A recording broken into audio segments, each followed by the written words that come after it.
to Parent Night. My name is Lauren Espy, and on behalf of Gwinnett Church, we are so honored to host this night for you. We want you to know that we are for you and for your family. So whether you're a parent out there, a grandparent watching, an aunt, or whatever role you may play, we truly believe that tonight will equip you with some practical tools that will positively impact your family. Tonight, we are joined by leading communication expert Kathleen Edelman.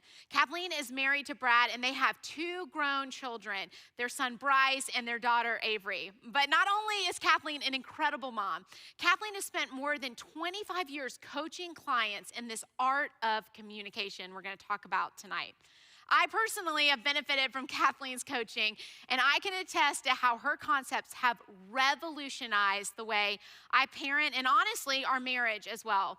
Not only is she an incredible coach, but her book, I Said This, You Heard That, is a phenomenal resource that will give you effective and practical tools to improve communication in your family. And tonight, we're going to be basing a lot of our conversation around the core ideas that are found in this book. So if you're not familiar with temperaments, Kathleen will do an overview in the beginning time together. But to truly understand the nuances, I would highly recommend you purchase this book. Now, like I said, Kathleen will be sharing with us an overview of the content. We're going to talk about how this really impacts us as parents, and then we're going to enter into a time of Q&A from the questions that you guys sent in. So if you're watching live, I would encourage you to let us know where you're watching from so we can connect with you. For those of you who are watching the replay, thanks for joining us as well. And whether you're joining us live or watching this at a later time, you can text for parents, the word for parents, to 94090. That's for parents to 94090. And we want to send you a quick reference guide of the temperaments Kathleen is going to share about tonight. So, without further ado, I want to welcome my friend, Kathleen Edelman. Thank you. Thank you. Welcome, Gwinnett, parents, and anybody who's tuning in to see us tonight and talk about parenting and communication and the art of communication. So thank you so much for being with us. This is my family. Jonna said I'm a mother of two. I have a daughter who is 24, and I have a son who is 22. And right out of the gate, I want you to know that I have done this longer than they have been alive. So when I was teaching communication a very long time ago, I heard some tapes about temperaments that literally changed my life. And I knew right then that I had to learn everything I could about temperaments and how it impacted communication. Not just for ourselves, but for marriages and parenting. So what I wanted you to know is that first, everything I do is off the verse Ephesians 4:29. It is, no unwholesome words come out of our mouth, only what builds others up according to their needs and benefit all who listen. So right out of the gate, I would like you to do a little activity so that we can get familiar of why we're even talking about what we're talking about tonight. So I am going to pick one of my children, and I'm going to ask you to pick one of your children, and I want you to insert your name into this verse. So I'm going to do it. Kathleen, no unwholesome words come out of your mouth. Only what will lift Avery up according to her needs and benefit Bryce and all of those who listen. So if you'll just take a minute and think of one of your children and insert your name into one of those, into that verse, you'll see what we're going to talk about tonight. Because not only are we going to talk about temperaments, but we're going to talk about temperaments through the framework of this verse, Ephesians 4:29. But what is temperaments? If you've never heard of temperaments and you're going, I think I know what that is, but I'm not sure. Temperaments is something you are born with. It was studied over 2,000 years ago. Hippocrates studied how people naturally responded in different situations. So you are born with your temperament. It is unchangeable. It is God's design for you authentically. So it is like your voice print, your eye color, your hair color, your fingerprint. It is unchangeable throughout the time of your life. Personality, though, is changeable. Personality evolves over time. Personality is birth order, culture, religion, life experience. So we want to make sure tonight that you understand we're talking about the core motive of why people do what they do and why do they say the things that they say. Because what happens when you understand the temperaments is you understand that people speak different languages depending on what temperament they are. So personality is the what, and temperament is the why. And we're going to talk about temperament. Now, for those of you who have never heard about temperament, and some of you who have heard about it, we're going to review a little bit. This chart right here is foundational. This is so important to understand just to get the foundation and go, oh, yes, that kind of sounds like me, or now I understand a little bit more. The sanguine and the choleric, which those are the original Greek names, we're going to use colors because those can be a mouthful. The sanguine and the choleric are extroverts. That means that they talk before they think.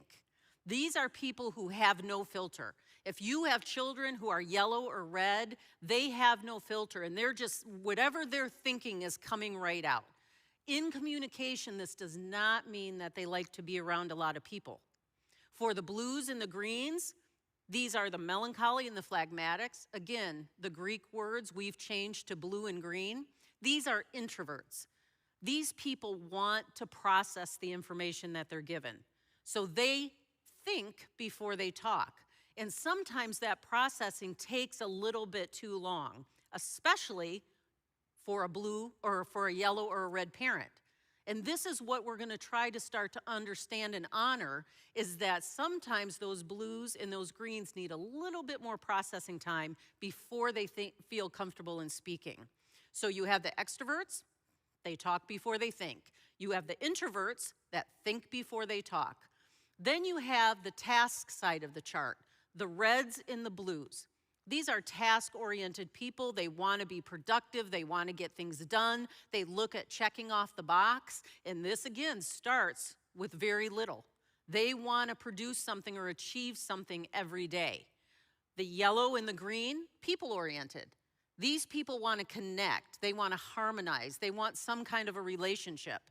And you're probably thinking, well, I've heard this before, but why is this important in communication? Well, if you have a little one or you're married to a green temperament, right now you have to understand that they are an introvert that likes to be around people. So right now, what do we do with that? And that's why it's so important to dig deep into understanding how each temperament communicates. So we're going to watch a little video together to see if you can come up a little bit closer with maybe what you are, if you don't know, if you haven't taken the assessment in the book, or you have a specific child you're thinking about or watching for tonight. Let's watch that together.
Wow. So I hope that you were able to identify yourself and maybe some of your children or some of your family members. That's usually when elbows start to nudge another person, oh, that's you or that's you. What I really want you to understand as parents is we want to find out who we're wired to be first. And we want to make sure that we understand that we're living out of our strengths and we understand our innate needs, which we'll talk about tonight. Because as parents, we want to make sure that we have something to give our children. And you cannot give what you don't have. So the first step in all of this is making sure that you understand your temperament and then to be able to identify the temperaments of other people. But where do we start with this? We start with the fact that each temperament has strengths and weaknesses. And why do we even talk about that? When you open the book, I'm telling you right now, most adults will always go directly to the weaknesses. And they'll go, oh yes, that's me. I do that. Yep, that's me. Children, you'll notice, when they open to the book, they immediately go to the strengths. Children are the purest in their temperament until the world starts to tell them different. So they are wonderful in learning, and sometimes we as parents will learn from them if we will just pay attention and listen to understand instead of listening to reply. Because in communication, we have to understand that most communication lands on the listener. So we're not just going to be talking to our children. Hopefully tonight you're going to learn how to communicate with them, which is the exchange of emotions and ideas. But I would like you to learn the art of communication, which means every word that's out of your mouth is a gift to your spouse or to your children. But in order to know, am I living out of my strengths, we have to know our weaknesses. We know it's light in here because we know dark. We know loud because we know quiet. So in order to really know we're living out of our strengths, we have to understand, identify, and work on keeping our weaknesses at bay. So let's talk about those a little bit. For the yellows in the room and the people who think they may have yellow children, the strengths of a yellow is they're joyful, they're engaging, they're affectionate, they're popular, they're expressive. When they're babies, they babble, they coo. And as they get a little older, you'll see a great imagination and creativity. And then as they get a little older, they're actually pretty fun to be with. Now, all that will happen if they're not in their weaknesses. In the weaknesses of a yellow, they're compulsive talkers. They can be loud. They hate to be alone. They interrupt. When they're little, they're the ones that are going to be throwing tantrums. They're going to get a little older and they're going to show off. They're going to get a little older and they're not going to follow through, or they'll add way too much to their schedule because they want to be a part of every social event. For the reds, the strengths of a red is they are very driven. They delegate well. They're self-directed. They're confident. They're determined. When they're a child and a little one under 5, you will see the determination in that child. They will be trying to change their shoes or tying their shoes, and you'll say, can I help you? And they'll go, no. Or you want to help them into the car seat, and they'll go, no, me do it, me do it. That's determination of a young red. And then as they get a little older, they're self-sufficient. And as they get a little older, they're really good at making decisions. And if we thrive and we plant and we fertilize those strengths, hopefully they will stay out of bossiness, impatient, quick-tempered, dislikes tears and emotions. When they're little, they can be very demanding. A friend of mine that I work with a lot on stage, she has a little one that is very red. And when Sky was about 14 months old and she wanted to get out of the crib, she would say, Mommy, Mommy. But if Jenny did not respond to her by about the second mommy, she was saying, Jenny, Jenny. So she immediately, some of her first words was demanding that Jenny come and get her out of that crib. Then as they get a little bit older, they're going to start blaming other people. And they're going to start looking for reasons why they didn't win. For the blues, these are people who are analytical. They're empathetic, they're perfectionists, they're creative, they're artistic. When they're little, they're very careful. They're not sure they're going to look, but they're going to be careful kids. They love and they thrive on routine. As they get a little older, you're going to see them become purposeful and thoughtful and compassionate. But again, in order to keep your children there in the strengths, we've got to understand that they have those weaknesses. They can be moody, critical, withdrawn, and this one's very important, socially insecure. When they're little, this is a one that is already going to self-sabotage themselves. They're going to one that puts themselves in timeout or not think they're good enough. So we have to watch these weaknesses again so we can direct and parent and tee our children up for success. For the greens, the strengths, they're kind, they're even-tempered, they're patient, they're tolerant. These children are innately kind. When they get a little older, they're helpful. When they get a little older than that, you see them shepherding other people and being great listeners. But their weaknesses, they can be indecisive, unenthusiastic, have no sense of urgency, extremely stubborn. This is a child, a little one, that will not advocate for themselves, even little. So you want to make sure that as they get a little older, they're not too compromising, or they don't get into fibbing to keep harmony in the house. So as we go through the stages, each one will go through the stages of strengths and weaknesses within their own temperament. Again, as you're listening to this yourself, I hope you're identifying that maybe you're in some of your own weaknesses. And again, we have to make sure that we're living out of our strengths as parents. So if you're a yellow parent, this next exercise is one I would want you to start doing tonight so that you can then help your child learn how to do it. If you're a yellow and you have a tendency to interrupt, I'm going to ask you to choose a strength that fits the circumstance that's in front of you. Maybe you have a tendency to interrupt, but you're going to show curiosity. If you're a red parent, if you have a tendency to be bossy, but the circumstance can have you pick or choose to be a good leader. If you're a melancholy mom or dad and you choose to remember the negatives, or you have a tendency to remember the negatives, maybe you can choose to be more compassionate. Or maybe you're a green parent and you have a tendency to be unenthusiastic.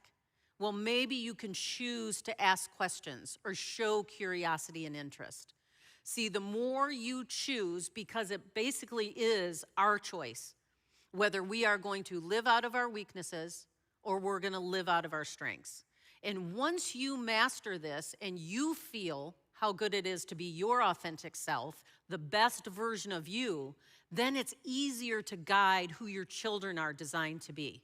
Then you can sit in a room, and if you have a red child, you can say to them, oh, well, Johnny, in this situation, you may have a tendency to be impatient, but I know you can be a good leader. Maybe you can show your brother how to put that away, or maybe you can show your brother how to tie his shoe. And then you start to be the guide between, I have a tendency to, but I'm going to choose. And then the more that your child does this, the more they become who God designed them to be. Because God designed them perfectly in their temperament. And that is where we all are going to find our calling and purpose. So the more we can get them comfortable, and I'm telling you right now, kids learn this way faster than adults. When kids come into my office, they're on it. I had a little 8-year-old girl come in. Everybody in her family is green, except her. She came in, she sat at the end of the sofa, and I said, do you know why you're here? And she said, yep. And I said, why? She goes, red. And I go, why red? She goes, anger. And I go, why anger? She goes, sisters, am I done here? She knew it. She knew exactly why she was there and why there was something going on that was leading her into anger, which she couldn't really explain. So we learned how to interact, how the sisters could learn to understand the needs of the red, and how the red could understand the needs of a green. So that's so important to understand. Am I in my strengths or am I in my weaknesses? That's the first exercise. Because what we have to realize is each temperament speaks its own language. So just like this little girl with the green sisters, when she spoke, her sisters heard. This creates a gray area. This is where what I've taught since the very beginning is she spoke and her sister heard. Her sister spoke and she heard. There's all this gray area in between. And what we're trying to do as parents or siblings or spouses is we're trying to eliminate the gray area. And how do we do that? We do that by understanding that you speak out of your temperament. Your temperament determines the words that you speak. So this is where the technique of listening to understand is crucial. And really, most people do listen to reply. So there's our first pause. I am all about the pause. If you work with me or you've heard a lot, I am all about initiating that pause, collecting your thoughts, because the words that you come out of your mouth are your choice. And what I have found in my office is most communication, let me rephrase that, most miscommunication is not intentional. It's you're saying it and you're saying it out of your temperament, and we're not understanding how it's landing on the person in front of us. And that's why in Ephesians 4:29, that's what Paul's asking us to do. He's challenging us on the words that we use, but he's also trying to let us know that our words are going to land differently on different people. So we want to be paying attention from this point on. I want you really to listen to understand. So the yellows speak the language of yellow. They speak people and fun. The yellows speak fun, animated, exaggerated, people-oriented words. So they're going to say things like, that sounds fun, come and join in. I totally forgot. Mommy, look at me. Look at me, look at me, look at me. Can they come? I have a new friend. I always have a new friend. Yeah, I can usually not remember their name, but they're my new friend. So we want to listen to how our children talk. The reds, this is a person who speaks bold, brassy, confident, controlling words. So they're going to say things like, I'll do it. When you're trying to help them with the buckle, I'll do it. When you're trying to get something out, no. When reds are little, they want something to be in control of. They want to feel like they're part of the decision making. So they'll say, hurry up. Or this is probably more the adult, hurry up, follow my lead. So they're bottom line talkers. They have no fluff in the way that they talk. For the blues, these people speak detailed, analytical, compassionate words. So they're going to say things like, I've been giving it some thought, or I don't trust him and her, or are you sure that's safe? Even the children will say, are you sure that's safe? Or, Mommy, what do you think about that? Or, Daddy, do you think they like us, or do you think we should go there? You can tell that they have to go through a process in order to make a decision.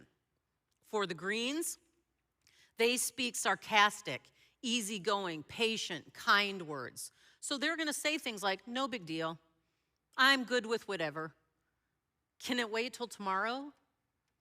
With the children, they'll just say, whatever. I don't care. Where do you want to go? It doesn't matter. But again, what we want to understand with that green child is if they do make a decision or they're asked for their opinion, they will tell you if they have one. But if they don't, most likely, these are the kind of things you're going to hear.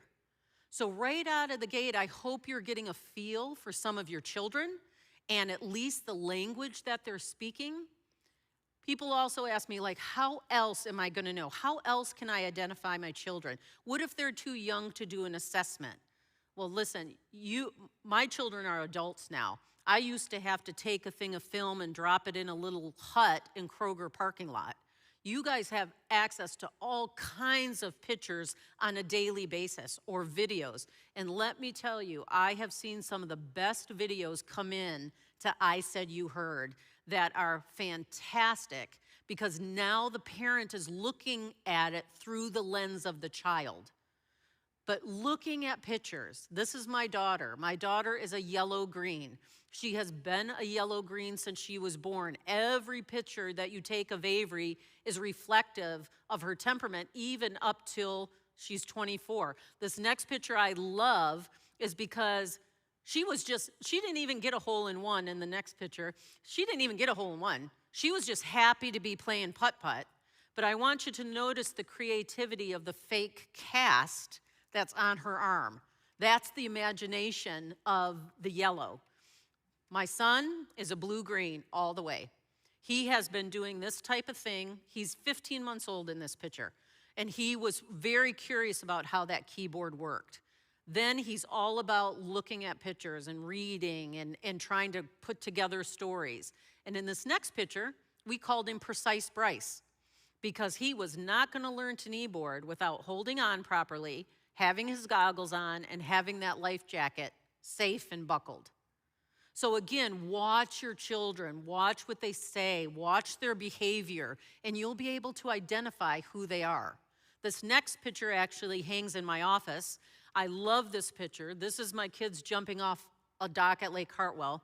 Bryce, again, jacket buckled, feet down, looking exactly to where he was going. My daughter, her jacket's not even buckled. Her mouth is wide open. She doesn't even know if there's water, but she's out there going 1,000%. So again, take a moment to not just let the busyness of the day distract you of things you want to get done and accomplish, but let's take a moment and meditate and look at who did God create our children to be. Because what we want to understand is he created them for a purpose and he picked you to be their parent. So there's something in your design meant to help them thrive in their design. So it's not just listening to understand. It's not just looking at pictures. We're in the day and age now, too, of technology, where kids are texting and they're emailing and they're doing things in the written word. So this is my children, again, Bryce, blue, Avery's yellow. And Bryce studied abroad in Ireland. And he sent us this text one day. The tour was awesome, exclamation point. Also, I talked to somebody from the UK the whole time. It was really interesting. Just got back on the bus to Limerick, safe and sound. Now, you're starting to get a little bit of a vibe of how the temperaments work. He was very interested in talking and getting information from this person, and he's back to Limerick, safe and sound.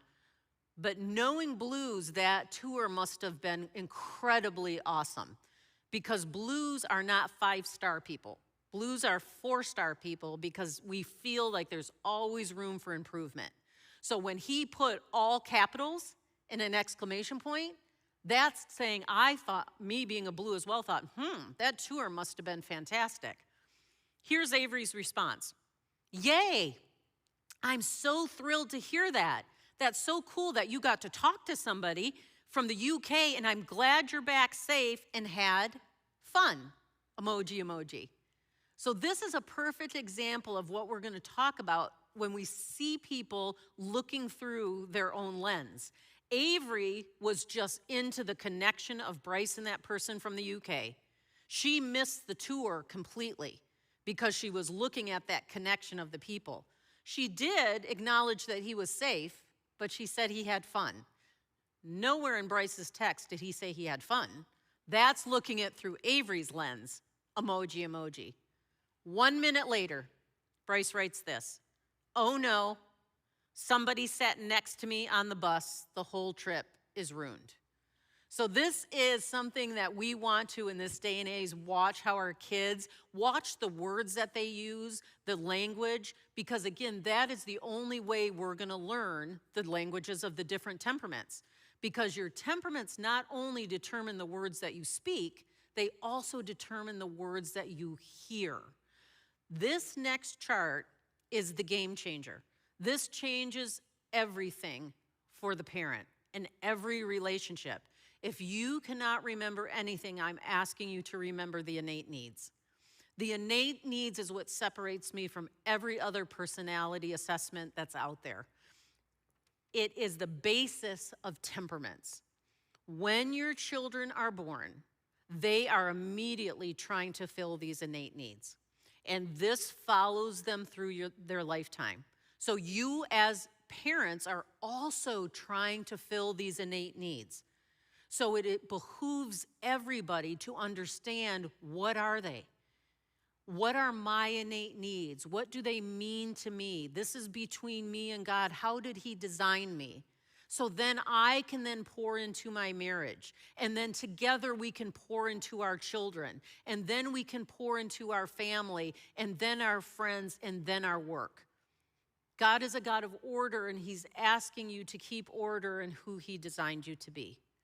So with the yellows, it is very important to know these innate needs for yourself and your children. And in the book, what I did to get you kickstarted is I put definitions that I've heard most over 30 years. And this is a great place to start speaking the language and understanding why children do what they do. This is the yellow: approval, acceptance, attention, affection. Let's just talk about attention for a minute. It says having your full focus, especially eye contact. So the next time that yellow child throws themselves on the floor in a tantrum, I want parents to pause. What we have a tendency to do as parents is react to the what that's happening instead of responding to the why. If we will just pause for a second and look at that and go, I know this is a weakness of a yellow. He's been trying to tell me a story all morning. Maybe I have missed attention. I'm going to stop what I'm doing. I'm going to go lay on the floor with him, and I'm going to ask him to tell me the story. See, I just want us to pause and to see what innate need we might be missing. Because as parents, we want to react to the what, and we immediately want to lecture and correct the behavior.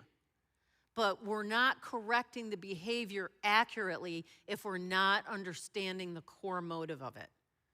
Okay? And what happens most is we're correcting that behavior out of our own lens.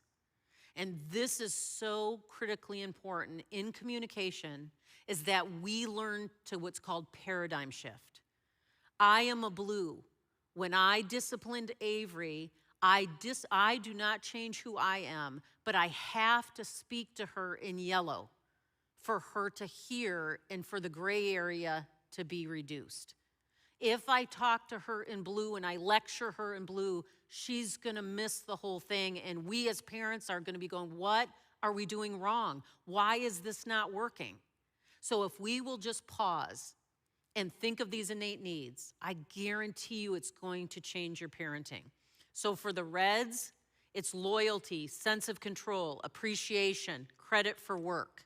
For the blues, it's safety, sensitivity, support, space and silence. It is so important. Sometimes you'll have a blue child that's surrounded by red and yellow parents and maybe brothers and sisters, and a lot of what they hear is, you're just too sensitive. Get over it. Just come on. Just pull up tie your shoes, come with us. Anything that can come out of their mouth, just to really not pause and stop and give them sensitivity, which means to be understood. Your young child that just wants to know that you can match their emotion and feeling. They're not asking you to feel it. They're asking you to acknowledge it and validate it. And once they feel understood, you're going to be much more apt to get them to be included or want to even be included. Okay? So the innate needs, game changer. It's like food and water. The greens, harmony, feeling of worth, lack of stress, and respect. So these innate needs are something that I would ask you to spend a lot of time thinking about for yourself, for your marriages, for your dating, for your work, but especially for your children. Because we are responsible to raise them up in the way they should go and not detour from it. And that is to help them thrive in God's design, to be their authentic self, and to find out through their strengths what their calling and purpose is. So knowing your temperament and that of your child is going to change every conversation. It's also knowing your temperament and that of your spouse, your brother, your coworker, any person that you want to put in there. But today we're talking about children. So think of the name of your child and insert it right there in the blank. And then let's go back to that verse for a minute. Do not let any unwholesome words come out of your mouth. This does not mean curse words. This does not mean, cuss words. This means unwholesome means anything that is not helpful or healthy to the person that you're talking to. So if it is not helpful to build up your child's needs, or it's not healthy to build up your child's needs, this is the key word there, let. It's up to us if we're letting those words out. What words are we letting out of our mouth? And are they building up our children according to now, their needs? It's finding out their temperament and knowing what their needs are, according to their needs, so it can benefit all those who listen. So I'm going to ask you this question. How have you been using your words to build up your child, according to not yours, but their needs? This is what we want to take away today. We want to take away 3 things. I want you to initiate the pause. I would love you to show grace to temperaments that aren't like you, and to celebrate the differences in who God made your children and the people around you. If we can do that, we can learn to speak kindly to each other. And I think what we're going to do now is that my friend Lauren's going to come back up, and we're going to go through and answer some of your direct questions.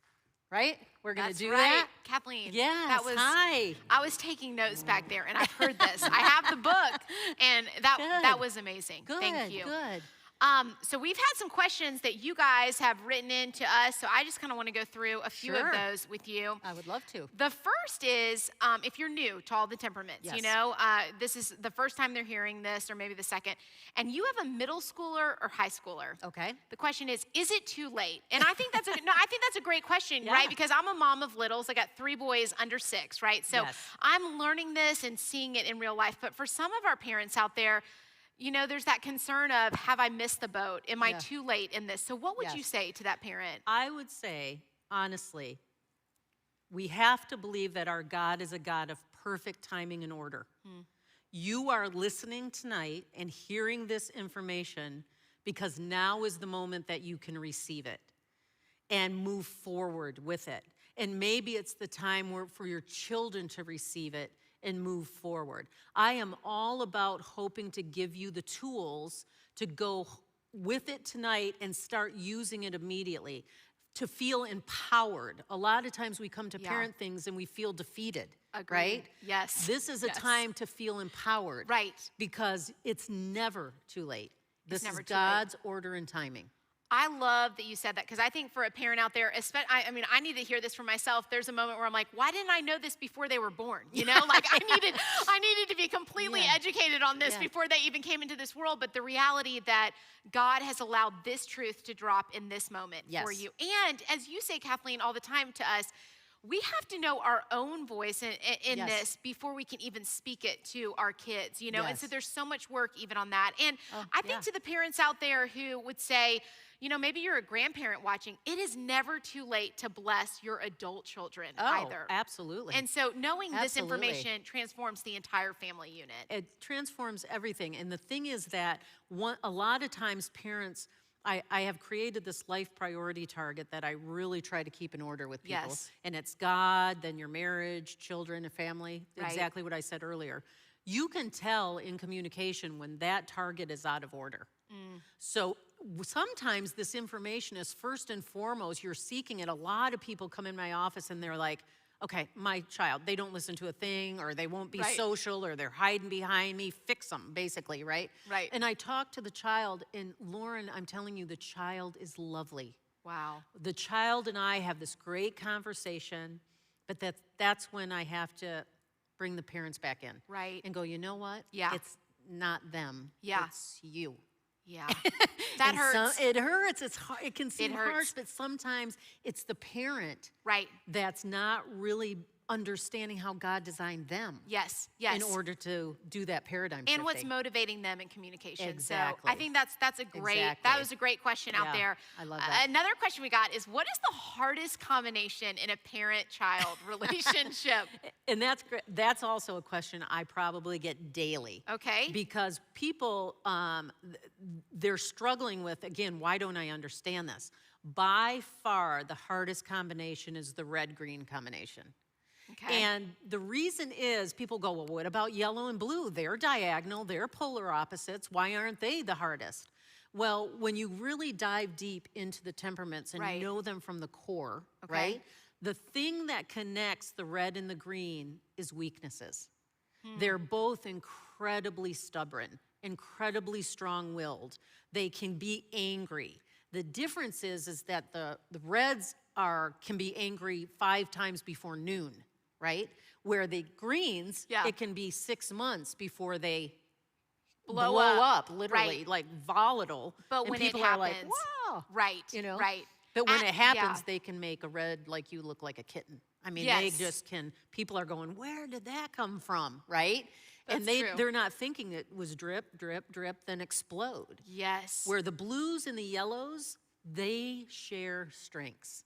They're both creative, they're both sensitive. So even though they're polar opposites, most of my best friends are yellow.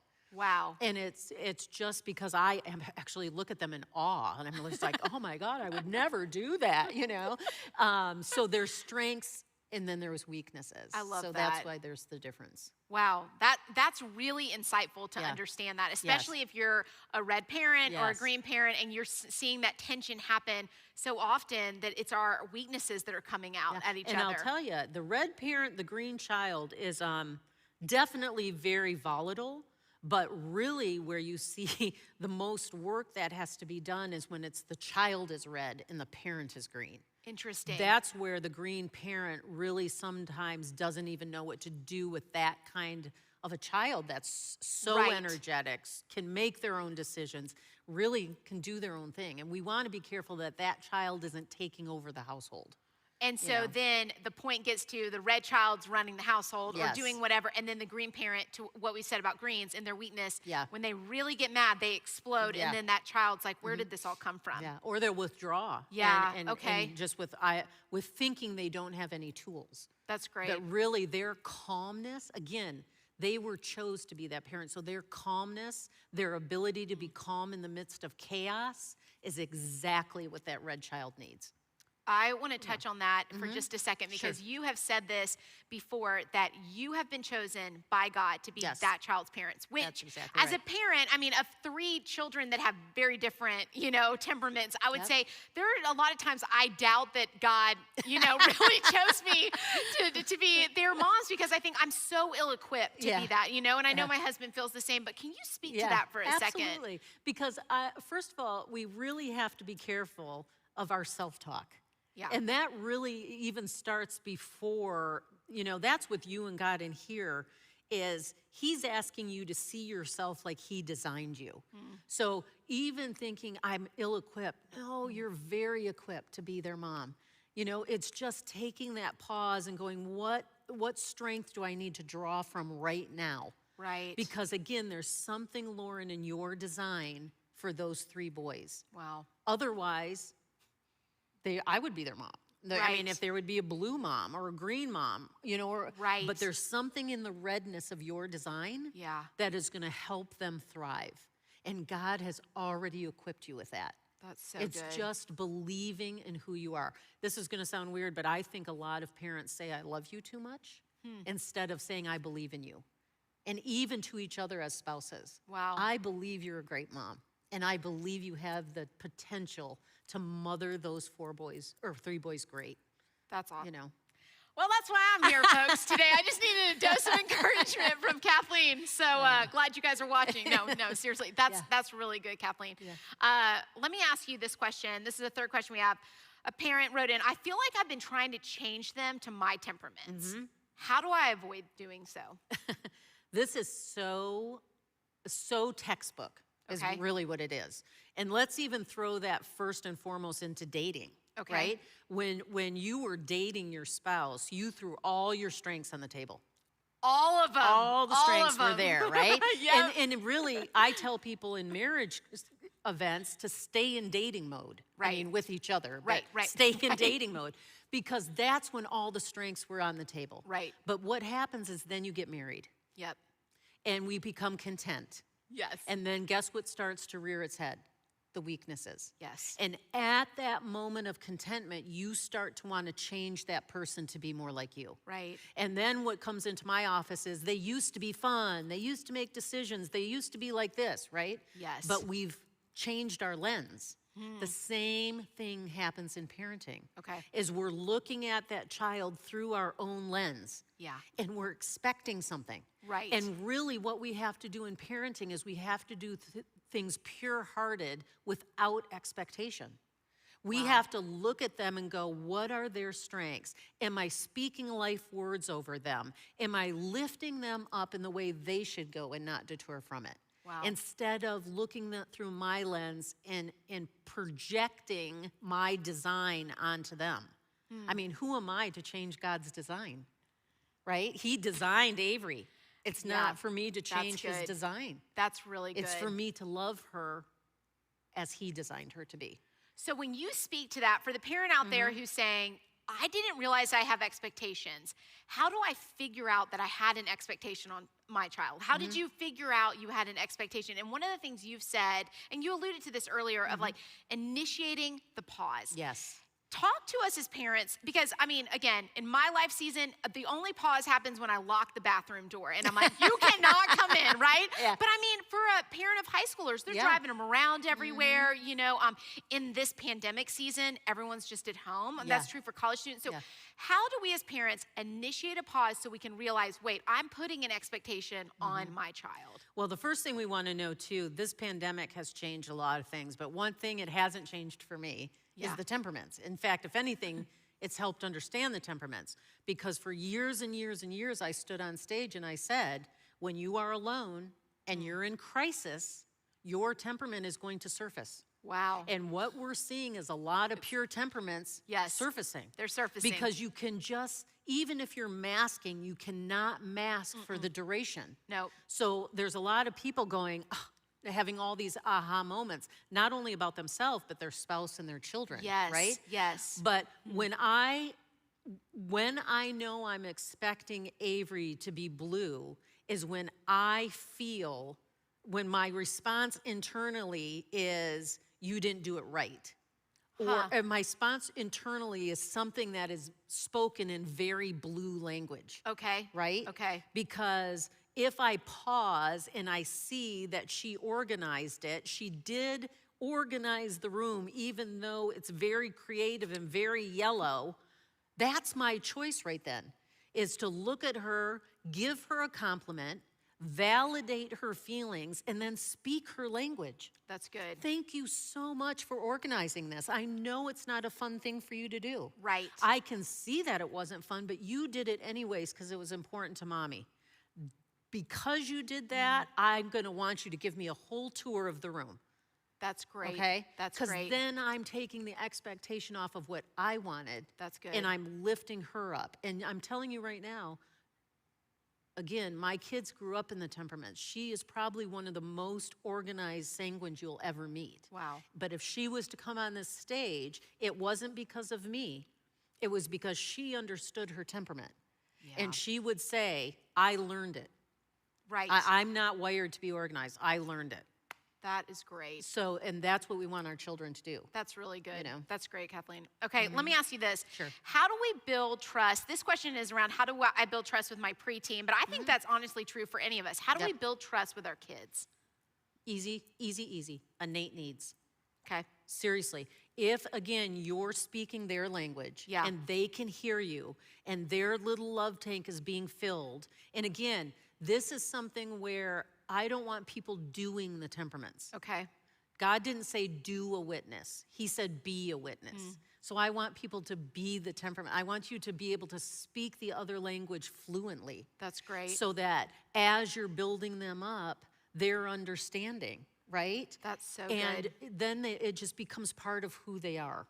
Because I think that's one of the challenges for parents, right? That we just want someone to give us a checklist of how we make sure our kids are perfect. Yes. And then, maybe that's just me. Yeah. But, you know, I'm like, how do I get them perfect? Yeah. And then we'll ship them off and do life. But the reality is that's a doer mindset that I can just go through a checklist with my kids. The reality is the temperaments is me sitting first knowing myself, Yes. secondly knowing them, and evaluating in a lot of senses over and over again, Yes. what's my intention? What's my motive behind this? Yes. Right? And the thing is, once you understand and you're fluent in the temperaments, Yeah. and I've told you this before in our sessions, I'm not a rocket scientist. Right. The reason I'm an expert in the temperaments is because I talk about the temperaments every single Yes. day.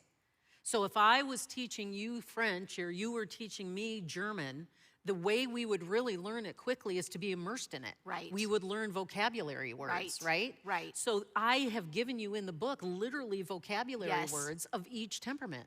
So if we practiced saying to your little blue guy, right? I Yes. can see you're really frustrated with that. Right. But you're so good at planning and strategy. Can you show me how you would do that? Yes. And you start speaking blue right over him. Remember, Proverbs 18:21 says, on your tongue lays the power of life or death. Wow. So are we speaking life words over our children in the language that they can hear? Well, and I love that you say that because there have been times where I'm going around the house just looking at your book, trying to talk to the blues and greens and yellows in my home. And Yeah. I'm like, it doesn't even feel sincere to me. But to them, I'm speaking their language. So That's they're right. listening in ways they've probably never listened to Yeah. before. So Well, that's very funny that you just said that, though. is that embarrassing? Is that No, bad? that's a red thing. Okay. That's okay. I always get that as a red thing is that you don't feel like you're sincere. Almost sometimes they'll say, "Well, it sounds manipulative." Yeah, it well, does. no. See, does, I mean, it but the truth is, if you want to love somebody better, Yes. you have to speak their language. Yes. So if you want to love your son better, Right. and you want him to feel safety, support, sensitivity, Right. you want to speak his language. Yes. And eventually, this is the great part, eventually he will learn to speak yours.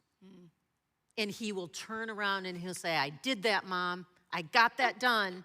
I really appreciate you making my sandwich. yeah. You put my favorite cheese in, and he might say it really quiet Right, if he's right, a blue. right, right. He might walk by you and go, thank you for putting that cheese in, right? Yes. But he's going to He's get going to it. say it. He's going There's to a say it. parent of a 16-year-old girl out there that is like, Kathleen, I'm going to bank on that being true. Yeah, good. No, I Good. love that. That's Yeah. very helpful. Now, Yeah. speaking of things that we can do with our Yes. families, and Yes. one of the questions was, what is something I can do every day, or some things that we can do every day to make sure everyone's needs are met?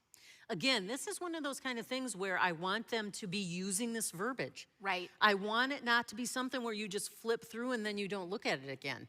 Put these charts on the refrigerator. Yes. Know the innate needs like the back of your hand. Yes. That's your cheat sheet right That's there. great. And again, ask. I'm all about the revisit.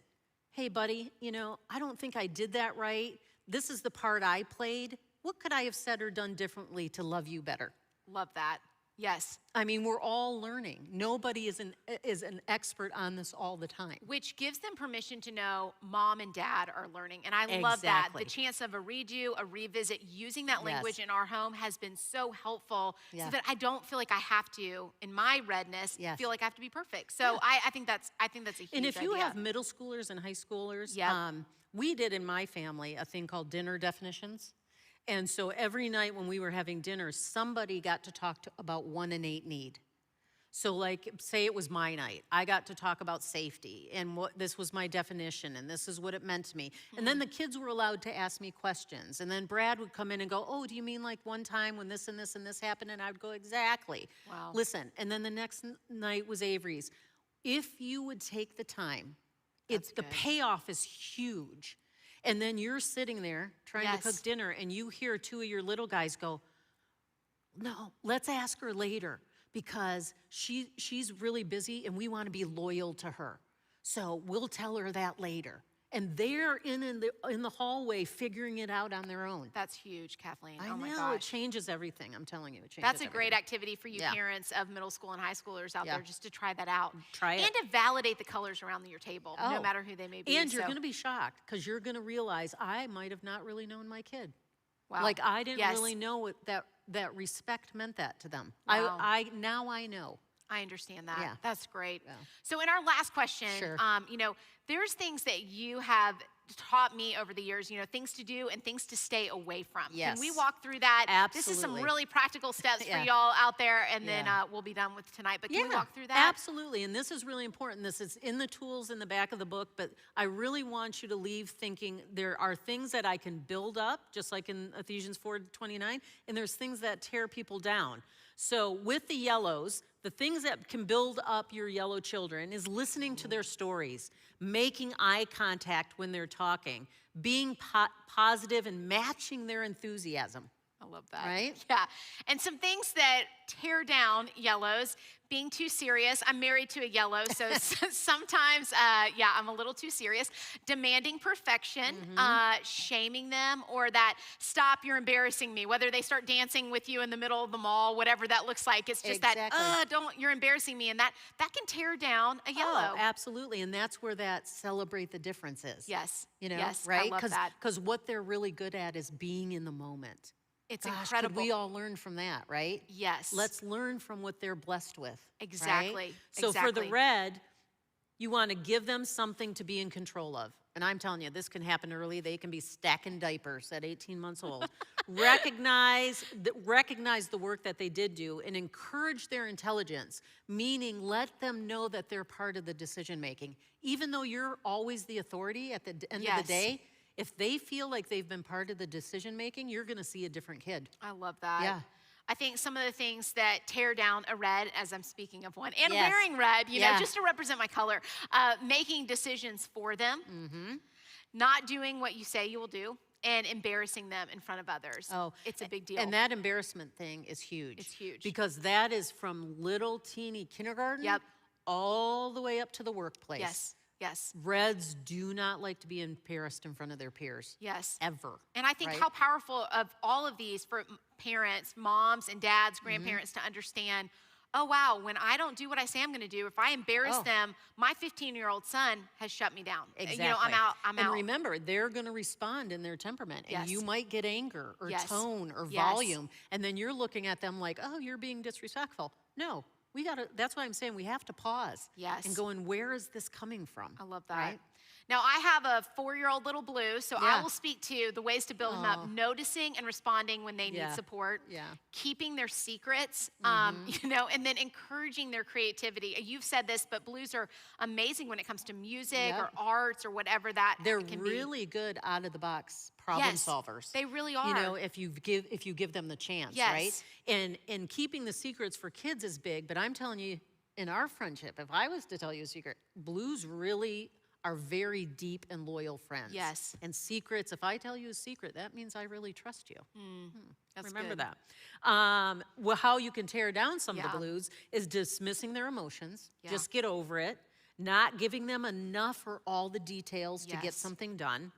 Or infringing on their space in silence. And this is even little ones. You know, if they're busy doing the Thomas the Train track, let them go. And then when you have older kids, high schoolers, middle schoolers, I mean, there's a moment where they need some space and silence, and that's not them avoiding you as a parent, or it's just that is a real value of theirs. So. I mean, if they're doing homework in their room, and this is what you have to understand with blues. I'm saying we're because I'm blue. When you're working with something, if I'm interrupted or your teenager is interrupted in their homework, you don't understand that. Now the blue is thinking, I have to start all the way at the beginning now to make sure I'm not missing anything. That's good, Kathleen. So just a knock on the door. Hey, is this a good time? I am so impressed you're getting this done. Again, compliment, validate, speak their language. I love that. Right? And then the positives when it comes to agreeing, some ways to build them up is letting them do one task at a time. So that's a big thing for agreeing. Being kind in your criticism, asking their thoughts, opinions, and feelings is so big for them. Because you can quickly tear them down by expecting things done in your time frame. Yes. Right? And not theirs. Pushing them into involvement or interacting with others and missing the window when they do speak up. Yeah. Missing that window. Because if they speak up, that means they have something to say. I love that. Yeah. Wow. Well, thank you guys so much for joining us tonight for Parent Night. Kathleen, thank you You're for this. welcome. This is Anytime. incredible information. And as Kathleen and I both have referenced, all of this is in her book. And you can purchase this at Amazon. On Amazon, you can purchase this at the North Point Ministries store. But we would just love for you guys to have this tool. It is an incredible tool to equip you and to help your family better communicate. Something else that you guys can do while you're in the middle of quarantine, whatever that may look like for you. Kathleen and the team came up with a YouTube version of Quarantine Quarrels that is just a really great opportunity to start conversations around what we quarrel about, you know? And so you can go check that out on YouTube as well. And then finally, if you haven't already, you can text in 4Parents to 94090. And we'd love to send you a quick reference guide to help you remember the temperaments and what those needs are. But thank you again so much for joining us tonight for Parent Night, and we hope you have a great evening.